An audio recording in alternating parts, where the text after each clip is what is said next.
स्वागत है द बाल सांस्क में, जहां हम लेकर आते हैं भगवान जगन्नाथ की दिव्य कथाएं, संस्कार, चमत्कार और भक्ति का अमृत। कहा जाता है कि रात के उस अंतिम प्रहर में, जब पूरा जगन्नाथ धाम शांत होता है, जब लहरें भी धीमी हो जाती हैं, तो मंदिर के भीतर एक ऐसी आरती होती है जिसे केवल 3 ही लोग देख सकते हैं। कौन है ये 3 और क्यों सिर्फ 3? आए कहानी शुरू करते हैं। पुरी के एक छोटे से गांव में एक बुजुर्ग भजन गायक रहा करता था। नाम था हरिपद दास। उसके मन में बस एक ही इच्छा थी, काश एक बार मैं जगन्नाथ जी की वह गुप्त आरती देख पाऊं, जिसके बारे में सब कहते तो हैं पर कोई बता नहीं पाता। वह हर रात मंदिर के बाहर बैठकर भजन गाता।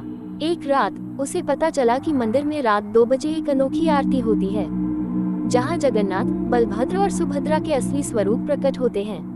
कहते हैं उस समय न कोई पुजारी अंदर रहता है, न कोई दीपक जलता है, फिर भी पूरा गर्भगृह प्रकाश से भर जाता है।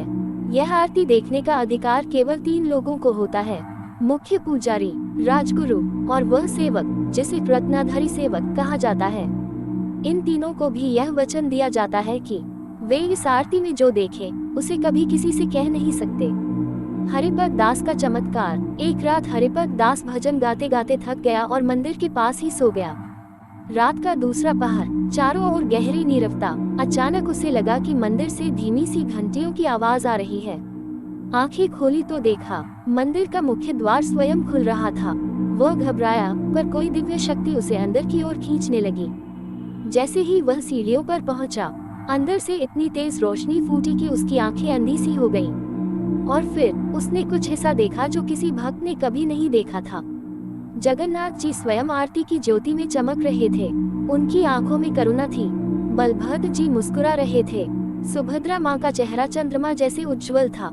उस क्षण हरिपद दास ने महसूस किया, ये दृश्य किसी साधारण मनुष्य के लिए नहीं बनाया गया है। उसी समय अचानक पीछे से किसी ने उसके कंधे पर हाथ रखा। वह रत्नाधारी सेवक था। उसने कहा, वापस चलो, यह आरती केवल 3 लोगों के देखने योग्य है। अगर कोई चौथा देख ले तो उसका जीवन बदल जाता है। हरिपद दास पीछे हट गया और अगले ही पल वह रोशनी गायब हो गई। घंटियों की ध्वनि मिट गई और मंदिर फिर शांत हो गया। अगली सुबह का चमत्कार। सुबह हरिपद दास जागा तो उसके हाथ में एक छोटा सा प्रसाद का पान था, जिस पर हल्की सी रोशनी चमक रही थी। मुख्य पुजारी ने कहा, बाबा, तुमने कुछ देखा नहीं, पर तुम्हें बुलाया गया था। ये प्रसाद पाने का सौभाग्य सदियों में किसी एक भक्त को मिलता है। हरिपद दास की आंखों से आंसू बह निकले। उसने प्रसाद को माथे से लगाया और बोला, उद्धरण चिन्ह, आपने मुझे देखा, यही मेरे जीवन की सबसे बड़ी आरती थी।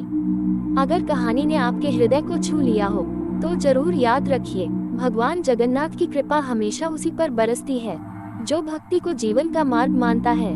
फिर मिलेंगे एक नई दिव्य कथा के साथ। जय जगन्नाथ।